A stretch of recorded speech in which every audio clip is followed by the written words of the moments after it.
Hello everyone. By now I'm sure you've heard about the shooting that took place in Orlando over this past weekend. I don't want to dwell too much on the details of it because, quite frankly, it's difficult to. But what you need to know is that on June 12, 2016, a guy went into a nightclub early Sunday morning with an assault rifle and killed 49 people and injured another 53. The other things you need to know are that this nightclub, called Pulse, was an LGBTQ+ bar. It was also Latin night, and as a result, the majority of, if not all, of those who were killed were Latinx and or Hispanic. This is the deadliest mass public shooting in modern US history. Lots of people, as well as news outlets, have latched onto the idea of the extremist Muslim terrorist in favor of the fact that this was not only a hate crime, but the deadliest incident of violence against LGBTQ+ people in US history. And I hate that this is causing just another wave of Islamophobic sentiment because this guy was not your average practicing Muslim. How do I know that? Common sense. The Islamic holiday of Ramadan is going on right now, and that means as a Muslim you're supposed to fast and not drink a lot of fluids,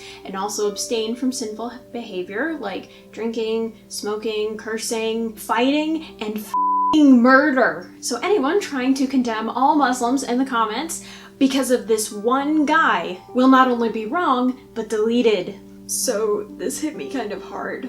I was born in Orlando. I spent the first few years of my life there. There's obviously the emotional connection because of Disney. I think about my Mexican-American heritage and how much of a role it's played in my identity. So I recognize the Latina part of myself, and if that's not enough, and trust me, that is something I think about all the time, then it rattles me because my grandmother and my mother are Latina. All things for a different time in a different video. I'm also not straight. Ta-da! Over the last few years, I have felt extremely validated and accepted for my sexuality. Recently, I have dropped more and more subtle, kind of joking hints to my parents that I am not straight, and there's been no negative reaction. But, just in case I wasn't clear enough, here's a video.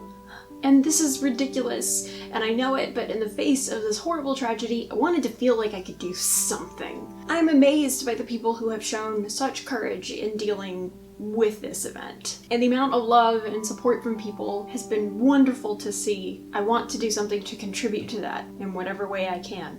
Am I afraid? Yes, very much so, but I think because of that, this is something I can do that is a little bit brave. I am bisexual. I am attracted to more than one gender. I'm attracted to people who fit in the gender binary, and I am attracted to people who don't. I am attracted to cis as well as trans people. I don't really have this defining moment where I knew I didn't just like guys. However, I do have one for when I realized that my liking more than one gender, and liking women specifically, was not something that was really socially acceptable. When I was in 6th grade, my entire class went on a week-long trip to Washington, D.C. First night we got to the hotel, me and my friends, who were all girls, and another group of girls, all went to someone's hotel room, and we were just hanging out and having a good time, enjoying the fact that we were not being supervised by adults. We were watching The Fresh Prince of Bel-Air, and there's a part in this particular episode where Will goes on a date with an attractive woman, as he often does. And I remember the scene where she enters the room for the date, and she looked real good. And I remember what I said so clearly because I remember thinking, I have to say something that sounds cool right now, and so of course I said the dorkiest thing I ever could have said. Please keep in mind that I was 11 at the time. I said, "Whoa, hotness has entered the room." And everyone kind of just stopped. Like, it got real quiet. I don't really remember what anyone said specifically, but it was to the effect of, "Sarah, that's weird." It doesn't really matter what anyone said because the reaction was pretty clear that I had said something that everyone else was disgusted by. Like, the energy in the room changed. And I remember acting chill and saying, "Geez, I was just kidding." And then everyone laughed and we all went back to watching the show. And the rest of the week was normal. I didn't feel emotionally scarred after that or anything. I didn't go back to my room and cry. But it's one of those things that, looking back on it as an adult, Being able to know the events and behaviors that unfolded past that point in my life, it clearly had a huge effect on me. Because that whole ordeal told me two things. One, that the feelings and crushes I would go on to have for girls were dirty and gross, and it was okay to be gay because it was the 2000s, and of course it was, but girls weren't gay. That wasn't a thing. And two, the best way you can test the waters of showing layers of yourself to others is to present it as a joke and see how they react. And that second part, geez, like, that's my entire personality. I don't know. That was the big moment that told me that expressing my feelings for women was not acceptable to anyone but me. And my denial of those feelings and my efforts to keep them pushed down inside of me made me unhappy to an extent, but they never made me miserable. And that was mainly because I refused to acknowledge that those feelings even existed. And so I've had to do a lot of work unlearning all of the internalized biphobia from the last decade. And I'm really proud that I've come so far in doing that. Because it was difficult. This is my coming out story, essentially.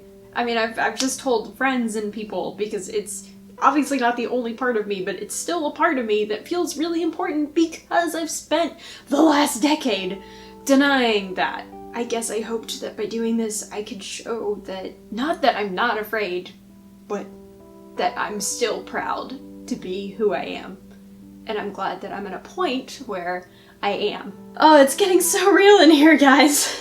For those of you watching this right now who feel like you need to stay in the closet to be safe, there is no shame in doing whatever you need to do to feel the safest. Your main priority is not some crap about being honest or strong, and as much as we should not romanticize the strength and nobility in being silent in the face of trauma and stuff like this, you do not owe the world anything. You do what you have to do to survive, and don't let anybody make you feel like you are a bad person for doing that, because you are not. Depending on your individual situations, you might see a lot of really hateful stuff because there are awful people in this world. You are not one of them because you are queer. There is one thing that you absolutely need to know.